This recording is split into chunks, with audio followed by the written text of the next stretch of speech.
Good afternoon, ladies and gentlemen. RV Model Works coming to you from Moscow, Idaho. Today I'm going to show you my Junior Johnson 1957 number 11 Ford that I'm doing. Using power slide decals. I'm using the Revell Fireball Roberts kit. Power slide, you just can't go wrong with them. The two that I really like are Yesterday's decals and Power Slide.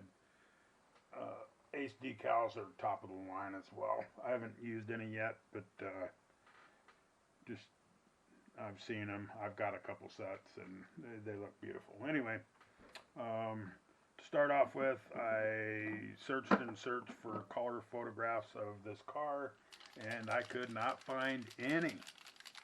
So what I did is I went online, did some research, and found the factory Ford colors, and these are what I came up with for a good likelihood of what the car color actually was. Ford Dresden Blue and Colonial White. So this is the color I'm painting it. Whether it's 100% accurate or not, I don't know, and I don't care. It's going to look great. There's some historians out there that might argue with the color. I'm not a historian per se. I don't get bothered if I'm not 100% accurate on everything. So anyway, I'm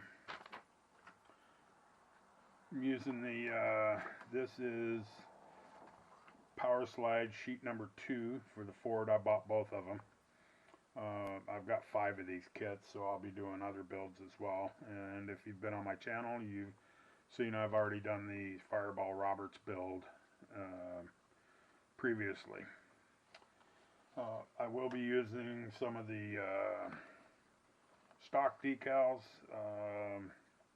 particularly these decals for the interior. I think they're going to be a great match color-wise.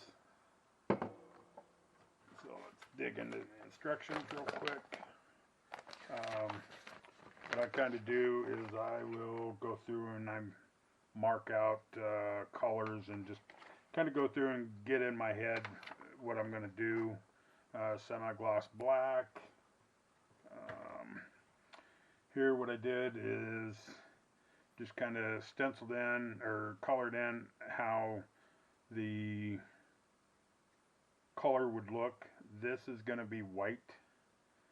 This I'll paint Dresden blue, and then this part here will be the decals. Same with the doors. The decals will go here. Then there's a thin white stripe. You can see maybe this piece right here going across here, that will remain white, and then that top part will be blue, and then the bottom part will be blue. But I go through and just kind of give myself a setup on how things are going to look, and you can see I'm going to do white and then a semi-gloss black. Actually, that'll be a flat black headliner.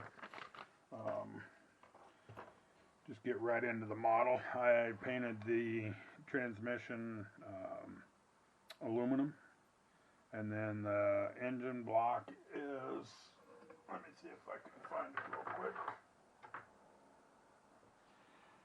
28010 Ford engine blue. Don't know the exact color of it, not particularly concerned. I just kind of wanted to maintain a blue theme, blue motor. I do know it had red wheels, so that's really the only thing outstanding other than blue and white on this.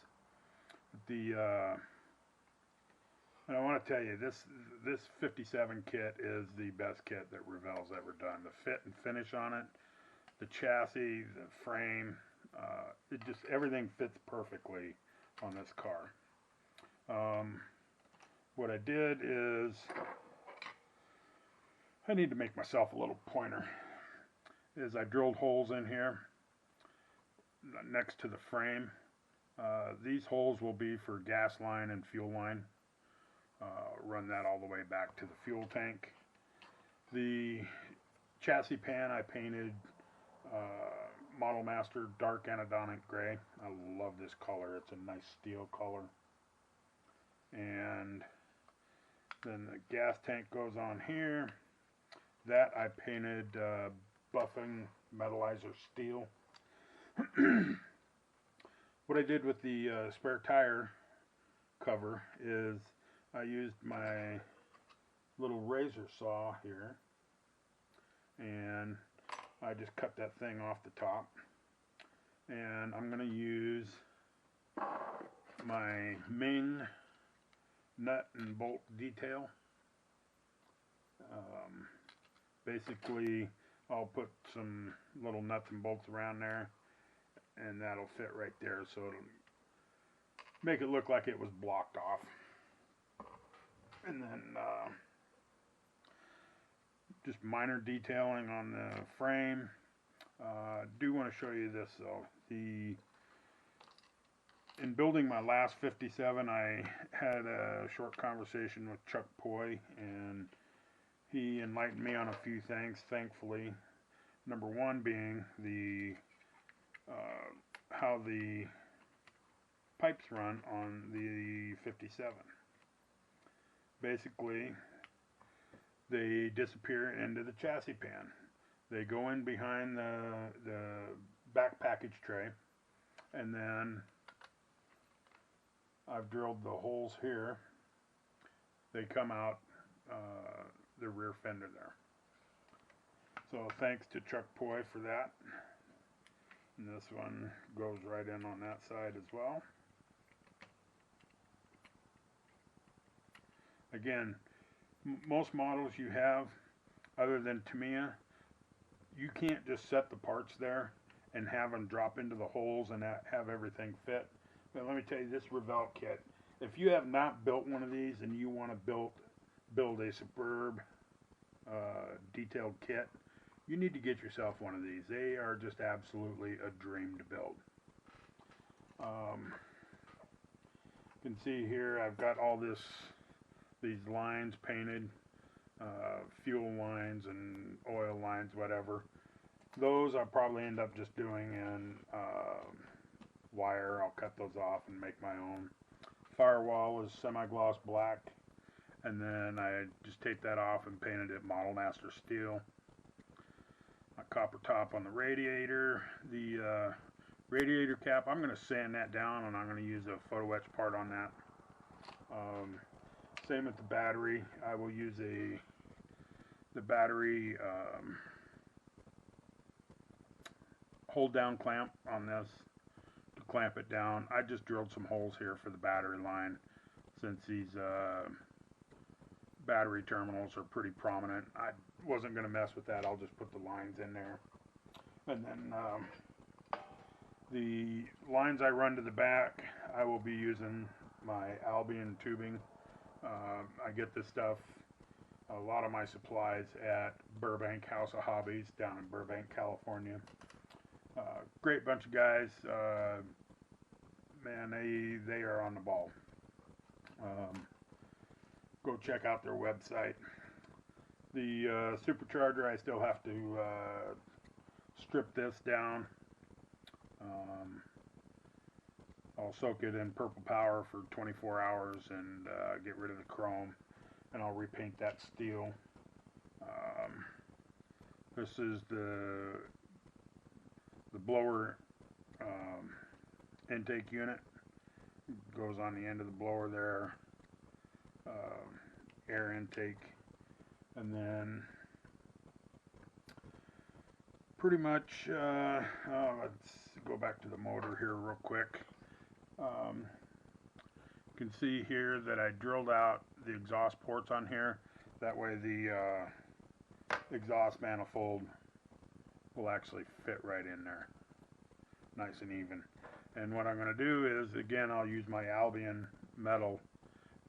I drilled holes here for spark plugs. I'll put a small piece of the aluminum wire in there, and then I've got some of this tubing that I'm just going to use for spark plug boots, and I'll put right over the top of the wire. Make it look like, I'll leave a little bit of metal showing so it looks like it's a spark plug. Then the that carburetor thingamajigger, whatever it is on top of there, you won't even see it. I painted it copper, but it's not even going to be visible. The valve covers are standard Thunderbird valve covers. I do have the decals for them that I will put on there. Belts and pulleys, I will paint Mr. Color or Tamiya lacquer tire black. The whatever they call this, firewall, I've got small 0.4 holes drilled here, here, and on the end here. Whoops, let me get that in frame. Let me start that over. I've got small holes drilled here, here, and on the end of this, I will actually make a block right here that my master cylinder goes into, and then I'll split off of that. I'll run a line to the front wheels, and then I'll run the line to the back wheels. But that's ready to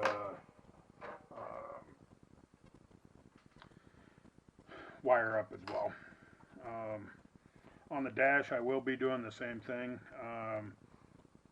I did on my Fireball car, but on the steering column, which goes right in here nice and tight. Problem they must have had back in the 50s was this would pop out of gear. So what they did is they put, from what I understand, they just used one of their belts, pulled it off their pants and bolted it to the dash. And what they did is they put a belt around there to keep the car in gear. So I will do that again on this build, and then on the lower chassis pan, right about here, I will put a small trap door with a line to it that runs up to the metal rod here. Basically what they did is they pulled that metal rod and they could open the door and look and see what their tire tread would, see what their tires look like. From what I understand, in the 60s they refined that even a little more. The early 60s, David Pearson used to have a strobe light, and Richard Petty, they had strobe light in there that they could actually look and see, because that strobe light would give it a stop motion look, so they could see it. The tires I have painted red. Like an idiot, I touched my gold car earlier and I had gold paint dust on my hand, so now I have gold paint dust on my tires, which I have to clean off. No big deal there. Body, I've done the body work, most of it anyway. Still got some work here.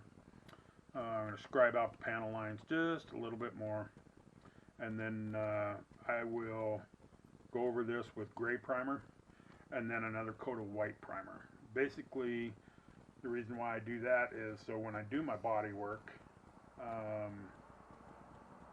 once it goes through the white primer into the gray, I can see better how that body work is progressing. But this, everything fits perfect on this. I've got my holes drilled on the hood here for the loops. They have tie downs that go back here, and then there will be holes drilled here and here. You can see I got a hole drilled there. I don't know if you can see, but then they used a tie down for the back as well. That way the trunk and nothing would fly open. So anyway, not progressing real fast on this. Just did another update video on MCW enamels. My next build, one of my next builds will be the Marty Robbins Number 42.